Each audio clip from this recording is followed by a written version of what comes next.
નમસ્કાર, સમાચારોમાં હું છું આપની સાથે હિરલ મહેતા। રાજ્યમાં આજે સાંજે 4 વાગ્યા સુધી ભારે વરસાદની આગાહી છે। દક્ષિણ ગુજરાતના નવસારી જિલ્લામાં વરસાદનું રેડ એલર્ટ આપવામાં આવ્યું છે। ગાજવીજ સાથે 41 થી 61 કિલોમીટર પ્રતિ કલાકની ઝડપે પવન ફૂંકાશે। સૌરાષ્ટ્ર, મધ્ય ગુજરાત અને દક્ષિણ ગુજરાતમાં ઓરેન્જ એલર્ટ આપવામાં આવ્યું છે। ગાજવીજ સાથે મધ્યમથી ભારે વરસાદની વકી।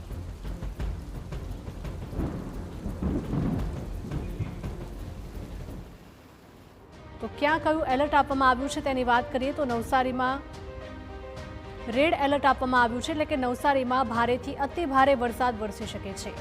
ઓરેન્જ એલર્ટ અમદાવાદ, ખેડા, આણંદ અને વડોદરામાં આપવામાં આવ્યું છે।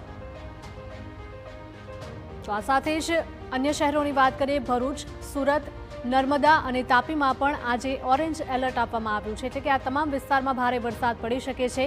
ડાંગ, વલસાડ અને ભાવનગરમાં પણ વરસાદનું ઓરેન્જ એલર્ટ આપવામાં આવ્યું છે।